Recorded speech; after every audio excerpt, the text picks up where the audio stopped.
শক্তিশালী সে যে নিজেকে রাগের সময় নিয়ন্ত্রণ রাখতে পারে।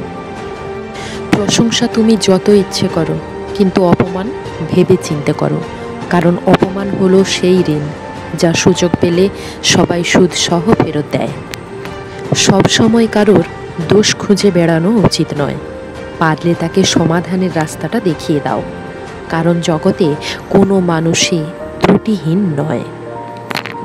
আমরা নিজেদের ভুলের পক্ষে খুব ভালো আইনজীবী, আর অন্যের ভুলের বিপরীতে খুব ভালো বিচারক।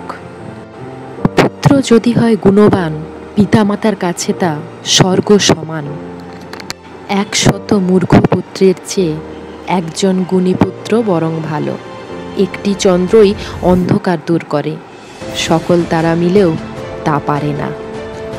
পর স্ত্রীকে যে মায়ের মতো দেখে, অন্যের জিনিসকে যে মূল্যহীন মনে করে এবং সকল জীবকে যে নিজের মতো মনে করে, সেই যথার্থ জ্ঞানী। একজন মানুষ জন্মগতভাবে মহান হয় না, মানুষ মহান হয় তার কর্ম দ্বারা। 5 বছর বয়স অবধি পুত্রদের লালন করবে, 10 বছর বয়স অবধি তাদের চালনা করবে, 16 বছরে পড়লে তাদের সঙ্গে বন্ধুর মতো আচরণ করবে।